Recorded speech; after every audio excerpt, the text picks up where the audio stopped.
What's going on, everyone? Welcome to YURP Nation Reactions. I am Tyrone. What we're about to react to today is another Honest Trailers reaction. This one is Fast and Furious. If you haven't checked out my other two previous ones, the Invincible one I did and the one I did for Army of the Dead, please check those out. Those are both on my channels. And you can't fail with Honest Trailers, okay? They point out exactly what the obvious flaws or obvious, little tiny things that are like the most stupidest things that these writers and editors and directors could have done differently in these films, and it's amazing. If you haven't subscribed to their channel, subscribe to them. You will have a ball. Let's just get right into it.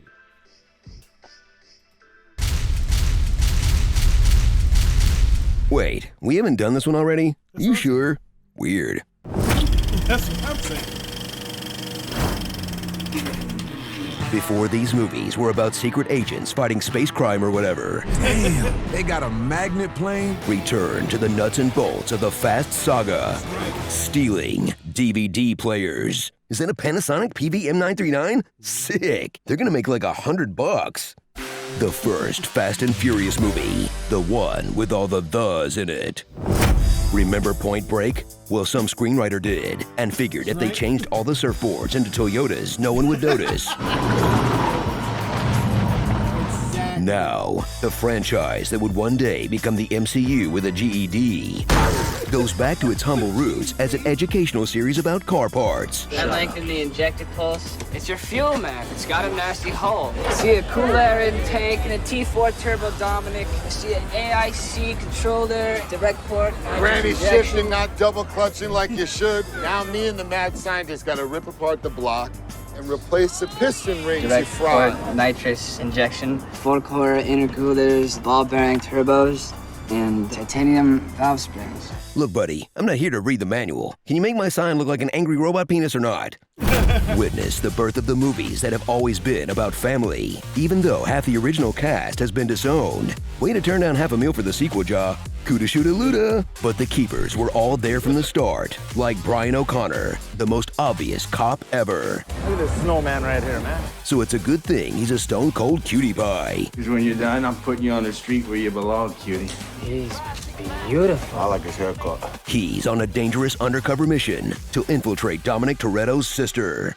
At the center of this early Audi's underworld is human gravel-bound Vin Diesel. Let's go for a little ride. A star with such unique charms, he's made a side career out of playing barely alive creatures who can only grunt a single word. But here, he's Dom Toretto, the ex-con who runs a cool tank top club for wayward youth. Dom lives his life a quarter mile at a time, because if he thought ahead any longer, he might wonder, Wait, why do I rob trucks at full speed with harpoons? Why don't I just make them pull over first? or Should I drive for a living given what happened to my dad?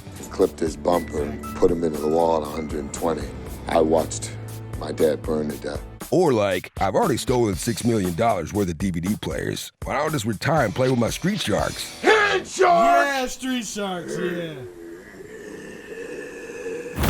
return to a pre-gentrification Los Angeles, where the only thing going on at Coachella was truck heists. Mile 114 outside Coachella. That gathers every stereotype in the city to race through LA's trademark traffic-free streets and shows off all the candy-colored import cars of a 15-year-old's dreams. Because while a Ferrari is well out of your average kid's reach, this film got every mouth breather to put a new exhaust on their Civic and rear-end someone because they were playing Snake on their Nokia. I know I did.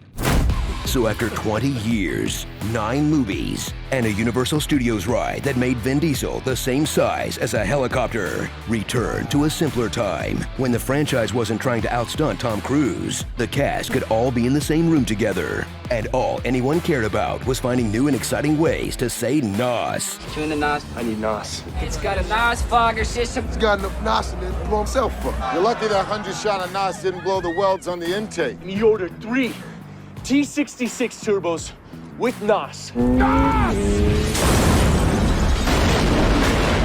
so cool.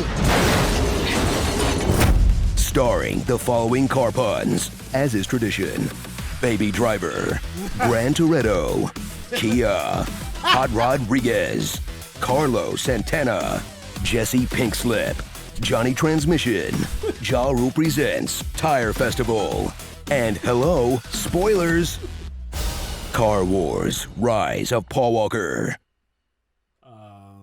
Have they just not ironed out the details of their Corona deal yet, or what? Are the Fast and Furious movies actually good? I can't even tell anymore. We settle whether the franchise is sick bro or sucks yo in a new video called Love It or Hate It. Click the thumbnail on the right. The missions change. They always do. Barnaby, put the potato down.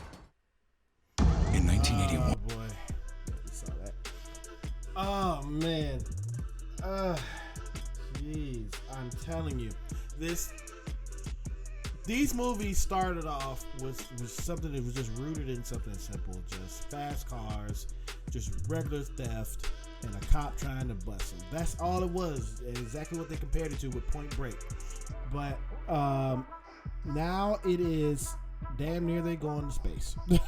Okay, and they're superheroes, and they're like these superhuman beings that's stopping world-renowned espionage freaking things.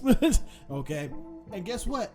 You are gonna eat it up. Yes, you are.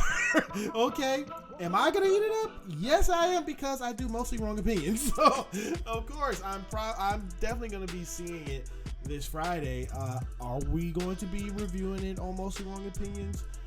Devin and I don't know. It's all, for us to do and for you to see. So you get over there to Mostly Wrong Opinions and subscribe to that channel. And of course, subscribe right here. And hit the notification bell so you stay up to date with everything I do right here on YURP Nation Reactions. Peace. Have a good one. See you in the next one.